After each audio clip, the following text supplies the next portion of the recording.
Good evening. Good evening. Oh, we need to have some energy because we are in northern part of England, which tends to be a bit colder than the rest of England. So Just given us a lot of food, we are still eating. it's okay, carry on, feel free. You know what? We are just being careful that people may come late and we just start to find us wherever we are. Yeah, we expect people to come, but we just want to start with the program, so they'll find us where we are going to get to reach.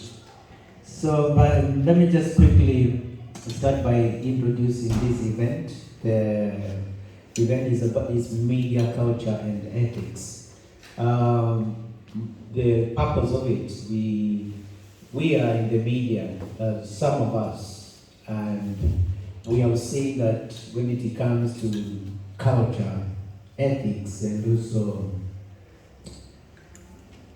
the way media approaches those two, especially in Africa, is different from the way it is approached over the UK.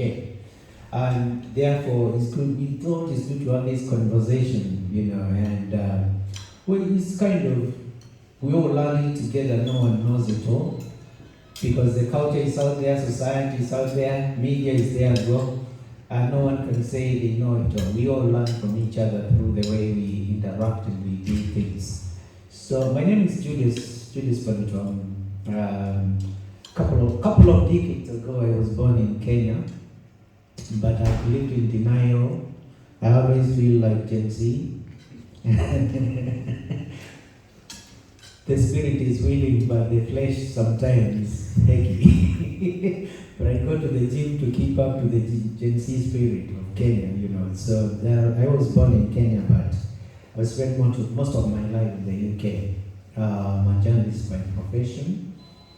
That's why in Kenya, from Kenya, I worked for Kenya's TV channel, Voice of Kenya, KBC, and also from there I've had some 18 years with BBC World Service. Locally, I've worked for ITV and also Carlton Television. Once upon a time, I used to be based in Birmingham, reporting for East and West Midlands. So UK, I've spent most of my life in the UK. So that's Julius. I also am the founder and chief editor of Informa East Africa. Informa East Africa is a newspaper which connects immediately. As the patch suggests, East Africa is about 8 countries from Africa. And we are talking about Kenya, Uganda, Tanzania, then Rwanda, Burundi, DR Congo, Democratic Republic of Congo, South Sudan. And recently, I think we have Somalia is an addition, yeah? Yeah, Somalia is an addition. So away from those countries, newspapers is just a name, right? In the UK, we have the Sun newspaper, but it's not based in the Sun. So we are a newspaper, Informa East Africa. We cover the world, we cover the UK, we cover all other African countries, we cover everybody. So we've been there for 10 years now. We used to publish real newspaper circulated across the UK as well, by the way. But COVID meant that we had to focus more on the digital. So we are on digital, and immediately we have global audience, people, subscribers across the world, basically. So Informa East Africa, that's where we are with. And Informa East Africa, we are hosting this event with the News of the South. News of the South is run by Eugene, just there. And it's also got roots from Zimbabwe. I've been to Zimbabwe. Last time I was there, they gave me a Zimbabwe name. They called me Shumba. And there was a reason for that.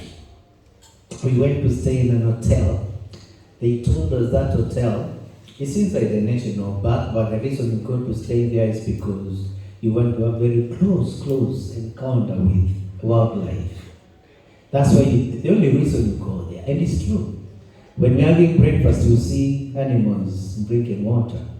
But the way they build it is like your room is like a small house, yeah, on your own. So I remember being escorted from the restaurant by a game warden to my room, and I was very concerned because I was like, you talked about animals and it's dark, and I only have a man with escorting me to my room. And the first thing I saw on the stairs, because it's risen up, like not pretty much on the ground, so you have to climb up. The first thing I see on the stairs was a rat. It was running very fast. And I was like, that's not a good sign. That's not a good sign. And I'm like, I got in. Thank God, at least on my bed there was a very strong mosquito net. So I tried to reinforce it every bit of corner so that when I sleep, I'll be tucked away, totally unreachable, you know? And I was like, I hope everything will be fine.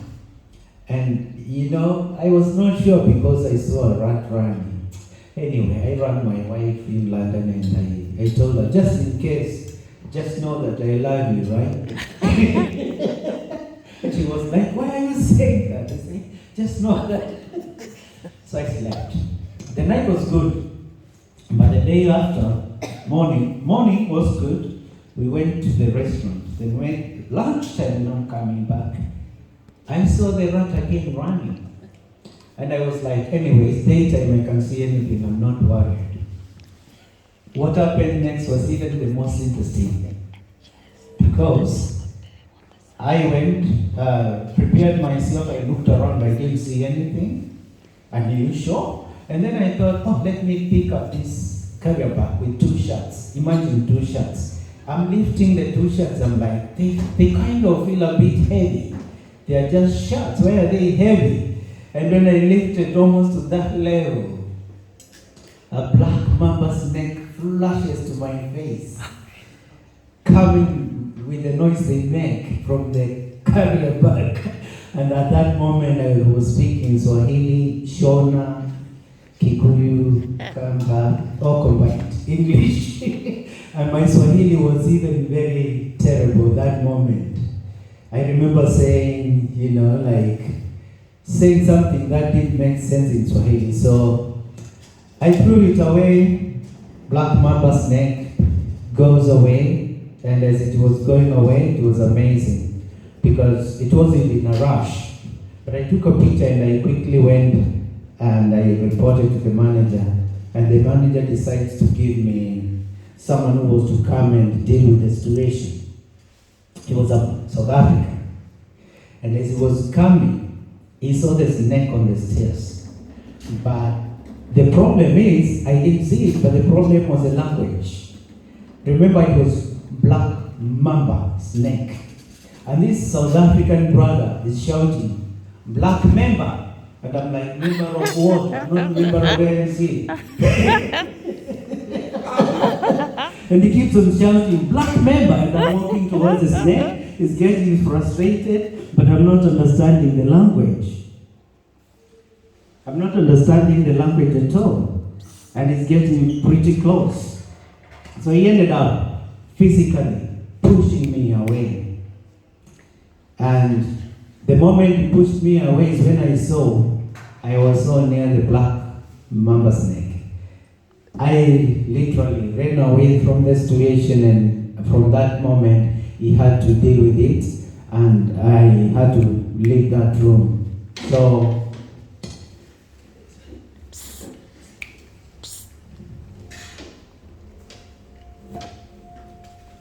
put it back there. Put it back.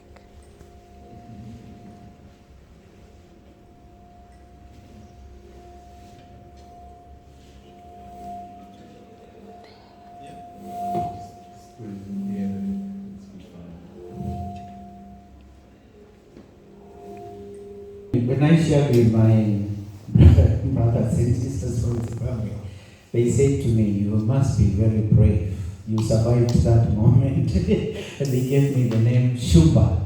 Shumba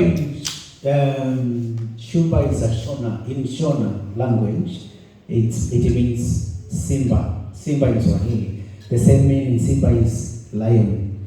Perhaps you don't know there's a lot of similarities between Shona and Swahili. When you say Shumba, it's Simba in Swahili, but meaning is still the same.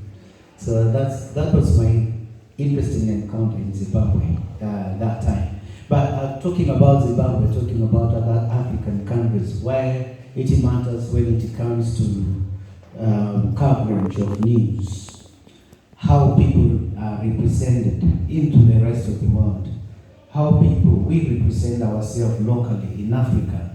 That matters quite a lot, because when you just, as a journalist, I've been in editorial meetings when we would discuss what kind of story we are going to cover. And when it comes to, for example, BBC being given about an hour to cover Africa with some 54 countries. You see, if you give BBC Kenya alone, it can run 24-hour channels without lack of news. But because of budgetary constraints, they're given like half an hour, 1 hour to cover the whole Africa. It's not enough. So we normally used to have moments like a boat has capsized in Tanzania, it killed about 3 people. And you see, no one is moved because we are waiting to hear the bigger number. Yeah? There's an accident in Uganda. 7 people died in a bus collided with a truck. 7 people. We are like, no one is yet moved until you hear Boko Haram has kidnapped 200 girls, school girls. Then you're like, oh, that's big enough. We are trying to make decisions what to cover. Now, what are the bases there immediately? The bases are how big and how bad. Instead of, from where I come from, every life matters. No one should die. One person dying to me is one too many, you know? But news has been like very focused because of the economics, because of the budgets, especially international channels. They're so constrained by the budget consideration. And unless a story is really big and really big in terms of whether it's really bad, or most of the time really bad, it may never see the light of the day. In my journey, I had to challenge situations whereby a Zimbabwean or Tanzania may have won an award, being given MP by the Queen, or currently the King, for services to community. But you're celebrating this big story. It doesn't happen every day. There's someone who has served community. But the moment you're like in such a setup of newsroom, like, okay, this is a big story. You're like, there's an earthquake somewhere in Tanzania, and there was some bombings in Nigeria. That's kind of big. This story about someone being honored is good and it's kind of normal. Yeah? No. To me, it's not normal. When you serve community to that level of recognition, it's not normal. It needs to be celebrated. So where I come from, news is about people. People go through good times. People go through bad times as well. In life, there's light. There's darkness. There's rain. There's drought.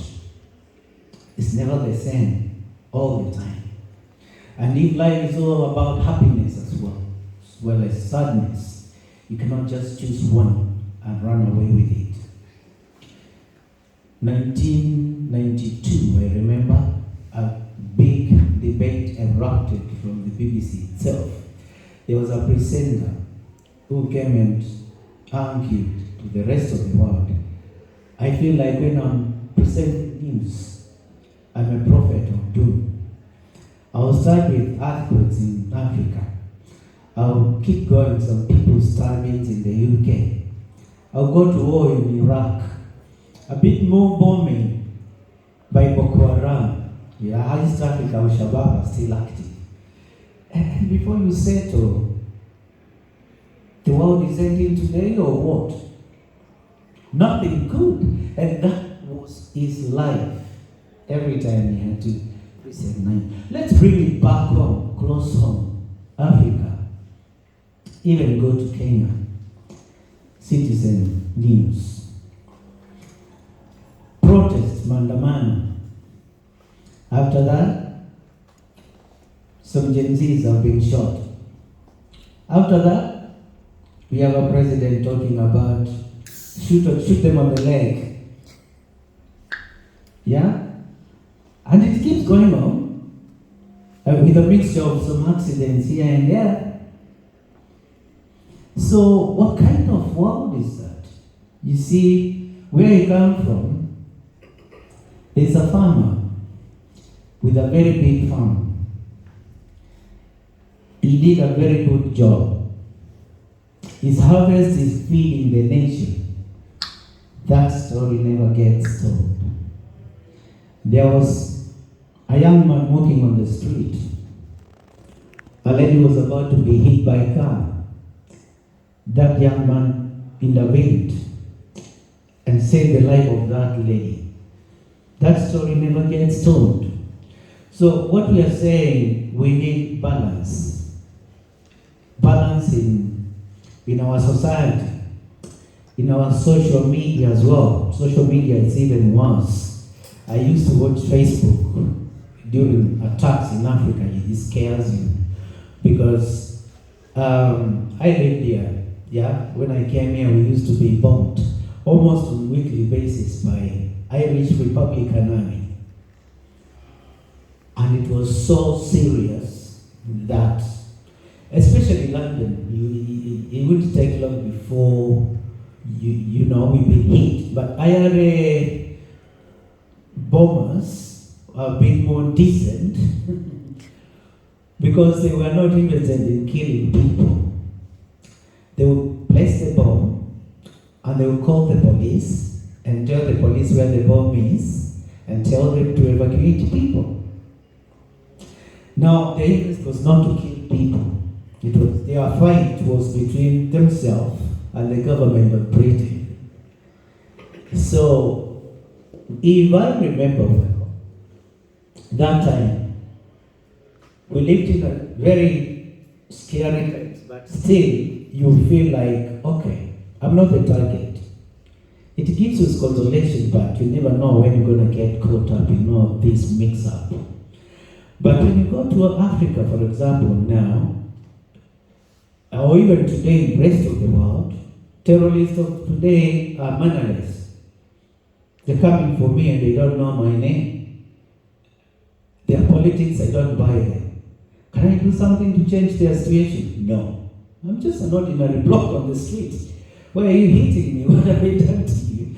So they are mannerless, and that's the problem we have. Now we have those moments, and those moments are the ones that get captured. Now, irresponsible media will just film what's going on. A van going crazy on pedestrian and hitting them without care. And all this is captured and then it's shared across the social media. And you can imagine, your brother went to a football match and that episode happened in a football match. And when you are watching social media, you end up seeing your brother being run over. It's traumatic. Shouldn't be. But these things are happening now. So where we are, we are saying, let's have balance. Let's have ethics. Just as much as we have seen, especially in the UK, a lot of accidents, the way they get handled by the police, that if there's an accident, no matter how small, they come quickly, they cordon off. So people don't see what is on the other side. It's not nice to see gory images. They mess up our thinking. And when they do that as well, someone is affected. I've seen their practice. They just approach the next of kin, even before releasing the name. It is the police who relays the news to next of kin. Then the media is able to mention the name. So those standards being applied across many cities in developed countries, those standards are the same standards maybe we need to embrace in Africa, and begin to understand human life is valuable, and we need to also protect ourselves from the images that we see. But then, if I want to further that conversation again, we just want to advocate for change, especially in Africa, the way our media cover things, like we need balance. Just like I'm saying, fine. We don't just want to watch crises, catastrophes all the time. We can balance with good. Media try, but sometimes it's not always there. So our culture, just to touch a bit on the culture, because it's also part of the... Yeah, go. Can I go ahead? Yeah, go ahead. Yeah, so thank you. Thank you very much. And you up there, of course, you know very well, we didn't know this, we bumped into it, so we've been here. So first of all, thank you for inviting us. I think before we have this conversation, I don't know whether it's a monologue or it's a conversation, which we need.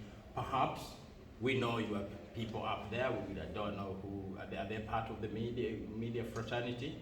And then after that, you are there as part of the media.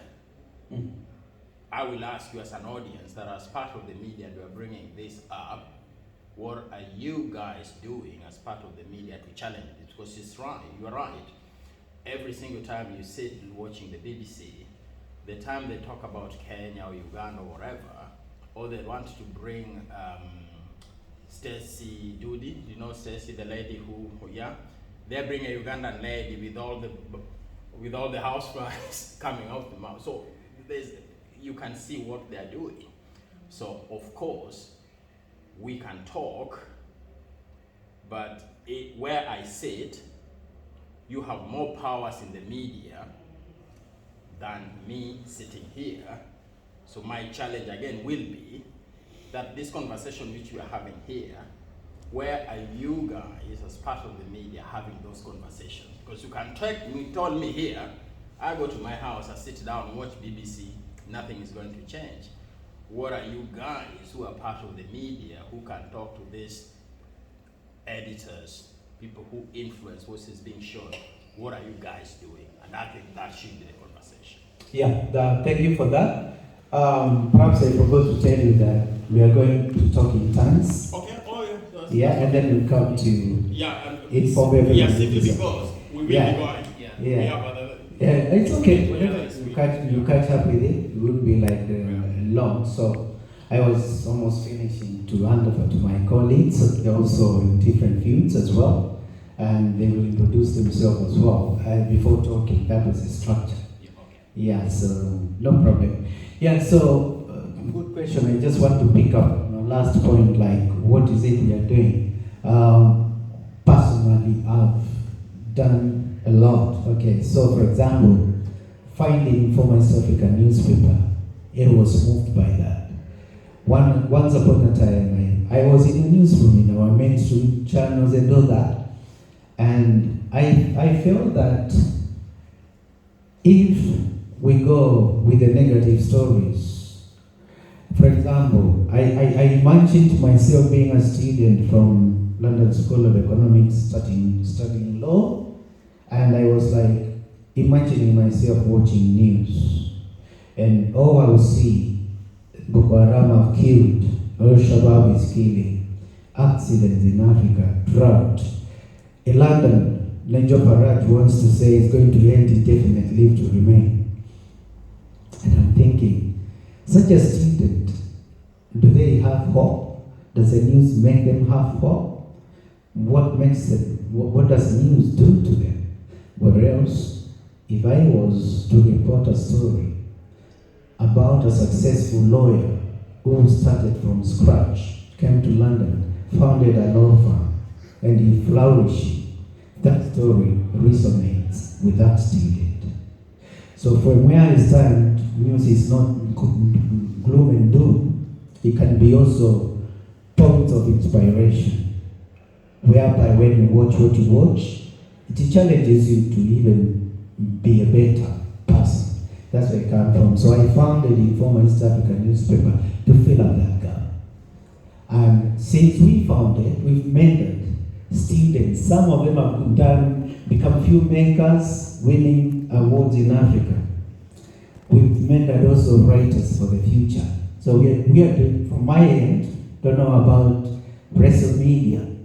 I've done my bit. As I speak to you right now, I'm also, I've been for the last 10 years, journalism student mentor of City University in London. For the last 10 years, I've mentored journalists who are working in different media houses. I have already 2 mentees there. And when they go there, as their mentor, I'm also propagating those values of news. It doesn't have to be bad news all the time. So that's what I've done, is me, to change the situation.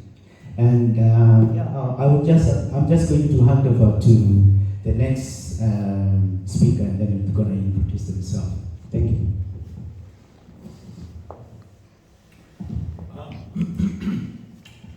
Well, my name is Joshua. I guess I want to wear a number of hats in this discussion. The first one is, we'll put it this way: as I go along, I will speak partly biographical and partly theoretical.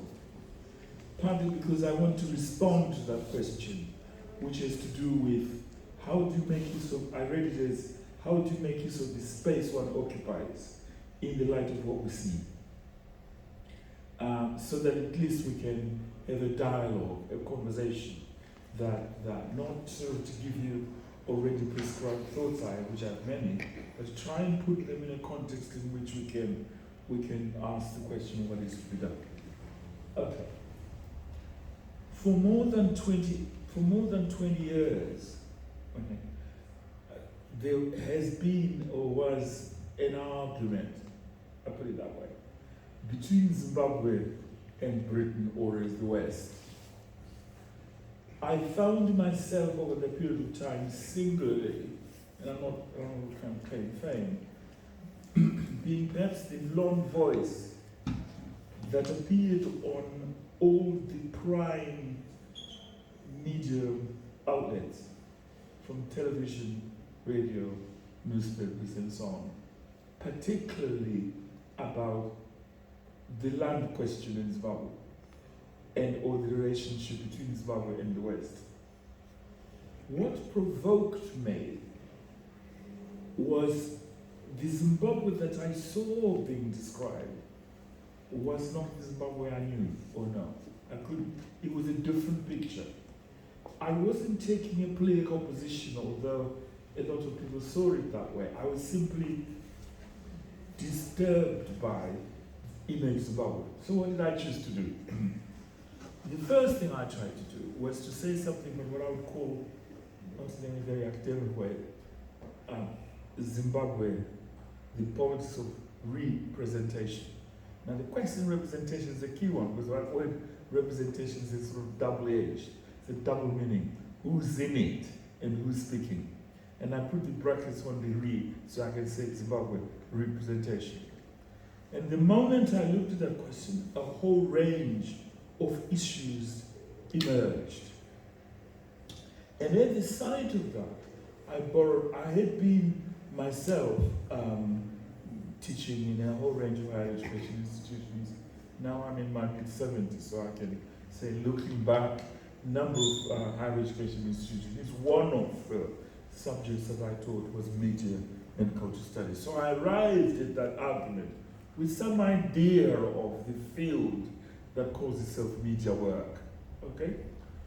So I knew about the policy of representation. I knew even when I appeared on television, I would be preceded by someone else's view.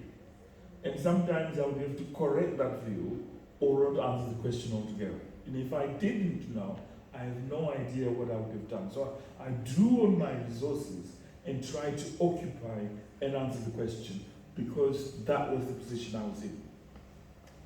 The other thing I draw from is spent a great deal of my life teaching in the field, it's not a discipline, the field of cultural studies, in a very kind of British form. And one of the central things about cultural studies was to look at what we mean by the word culture. So, excuse me. And for me, culture is the processes and practices that make the everyday. Call it an ensemble of the everyday. And it is connected to the question of representation in the following ways. What I could see, Zimbabwe which is being described, did not relate to the processes and practices of the everyday.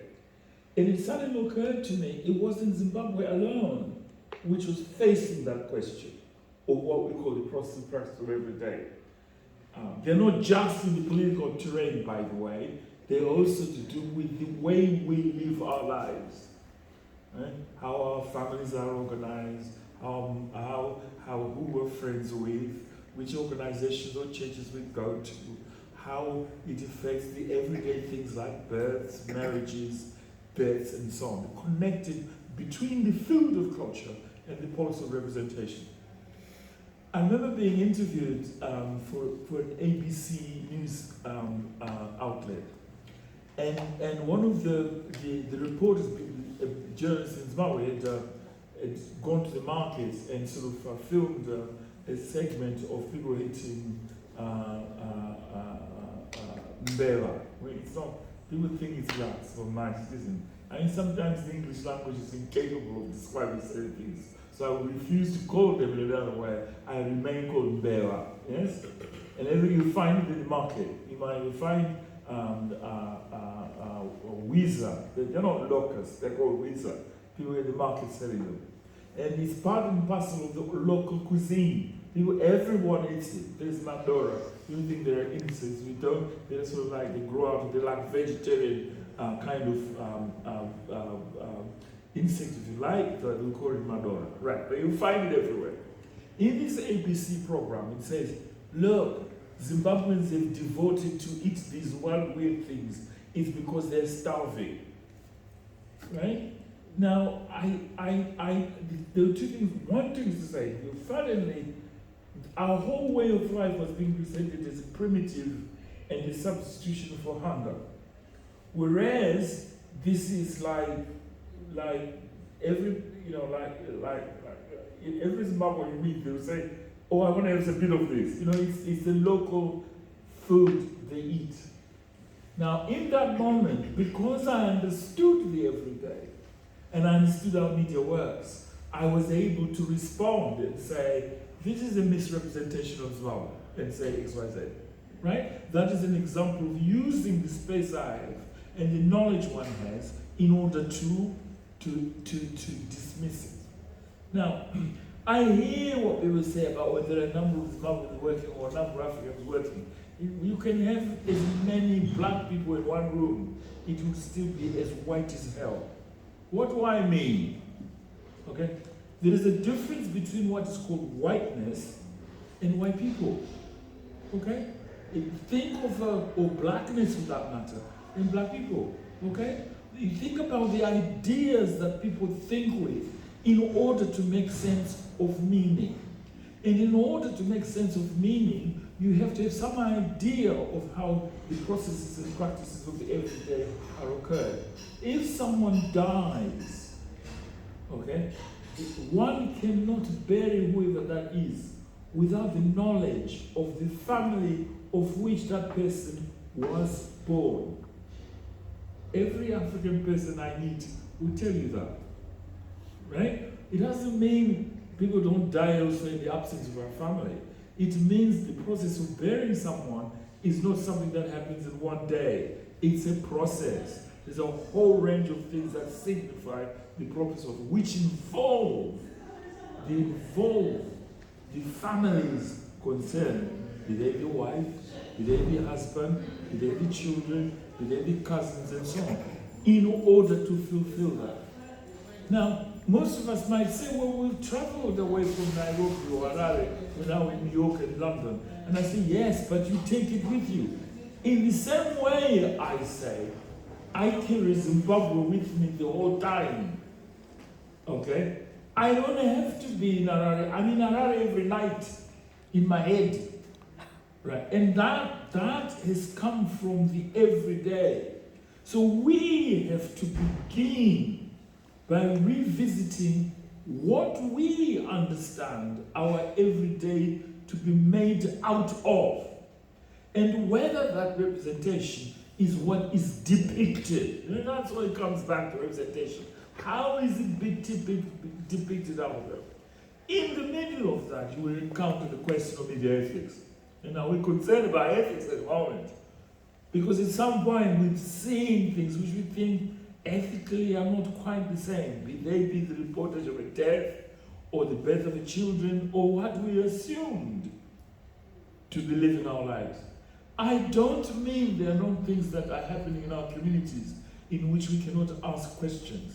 It has to do with the same questions, how they're seen in the public vein. And I think it's of concern to us, because somewhere in our minds, we know the subject of representation is key. Okay, let me switch into another mode, which is this. Where are we now? Well, we are at a moment in which Donald Trump wants to buy the DRC, okay? The Democratic Republic of Congo. We are at a moment when there is a war in Sudan, okay? We are at a moment, of course, in which the entire former West thinks all of us in this room are aliens. It's almost like if you've lived in this country for as long as I have, we're back in 1974. The atmosphere of fear surrounds us. We are all asylum seekers. We are all illegal immigrants. We are all people who came on a boat. Even if we traveled first class by British Airways from Johannesburg, we're seen in that way. And it's a very scary, violent moment. So it's not just what one does in those situations. It's that connection between the policy of representation and what is emerging. Now, if I knew the answer from all those professional hats I've said, I'll tell you I'll be rich, I'll be giving them to you. Okay? What I would like us to do is to enter into this conversation, that civil society way, with the little groups and communities that we belong, to raise the level of concern. And by raising the level of concern, we begin to rethink the present and the future, so that our descendants might have reshaped themselves. I'm not suggesting they have a stake in this place, after all. They have a stake in the planet too. But that engagement with both local and international planet is a serious affair. And a lot of that thinking has to do with the subject of representation. And that's why media ethics matter. Why the ethical? Well, because it does raise for us the question, how do we live together? I am an incomplete subject without somebody who is different from me. Right? Let me repeat that. I'm an incomplete subject without somebody who's different from me. I get the sameness bores me. I have to think with others. I have to find a way of eating with others. There's a difference between at the bus stop and sitting together to eat to break bread. The gift Africa can give to the world is precisely that, of movement, the history of movement. Right? I have a fantasy of the world in which it will be, 50 years from now, there won't be something, post-coloniality or decolonial will be something of the past, okay? I like to think the question of borders will be rethought. I don't know how many of you saw Donald Trump in the United Nations celebration. He says, Europe is in serious trouble. It's being invaded by aliens. Just stop for a moment. What do you think are the images that people go into their minds when they say Europe is being invaded by aliens? They don't think blonde people from Poland. They think about you and me because we're visible. You understand? We are visible. Race is a signifier, in that way.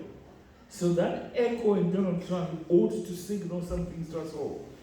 The other thing, even if you've got lived here forever, how many things because you're not from here, or you have a slightly different accent, yes, you are immediately assumed to be an asylum seeker or an immigrant or a boat person. Even if, again, as I say, you travel from Nairobi first class with, Air France or something. Now that's the place in which, and of course the subject, of course the explosion of a technology like social media. Some of the language that is used to talk about it every day, maybe I'm just old-fashioned like that, is I'm uncomfortable with it. We have to find a way of those what would it be like if you and your 16-year-old daughter and we just, having lunch together and you swap each other's Facebook conversation? How do they encounter the kind of politics of the body that goes on inside social media? And I'm not saying an old conservative, it ought to be like this or this. I'm suggesting we ought to take not a position, to intervene in the light of that explosion. So I'm talking about 4 or 5 different forms of ethics, 3 or 4 or 5 notions of the policy of representation. And I've said a little bit about how I got there, which is probably, of course, I'm, a professor, so that's just one of those brands one has. Don't be bothered by that. It's just like a tattoo. It serves a function sometimes, it opens one door or another, but it has given me a sense of responsibility about learning and how learning and teaching are connected, and how without thinking about who we are, rewriting the tapestry or the canvas which has brought us into an understanding of the world, we're in big trouble. We used to know about, after independence, we went through independence, the whole continent. We now got that, we're independent. Look how the history about France. Your generation, you guys, since you're younger than me, you began to think about the economy. Do not give the economy a free rein. There is no such thing as nice capitalism. Capitalism has all kinds of subsidies. And you have to think again about that relationship between, on one hand, not letting the economic a free rein, and the whole question of value and labor. So at least you can be a human being. And the place to start is the war of the minds. How do we think who we are? And what is our relationship with the soil beyond independence? Beyond navigation of sending money home? What is our relationship with the planet? And one of the things, again, I suggest that every single, if you look at it, every single capitalist, neoliberal, development, call it what you may, project produced by the IMF and so on, has been tried on the African continent. If I ask you in this room, if you go one good example in which an IMF project, International Monetary Fund project, or the World Bank project has been a success in the continent, I'll give you my next pension money. Very simple. And yet, those two institutions are pupilled by people with, it's hard enough to get one PhD, it's worse to get 2. So it's not because of the absence of ideas. It's not because Africa has no managers. Okay? It's not because it goes stupid people. Something else. Capitalism is nasty. Okay? So we have to keep our focus on it. And to do about it is to change the way we think. And I think this side of culture is the place in which everything takes place without guarantees.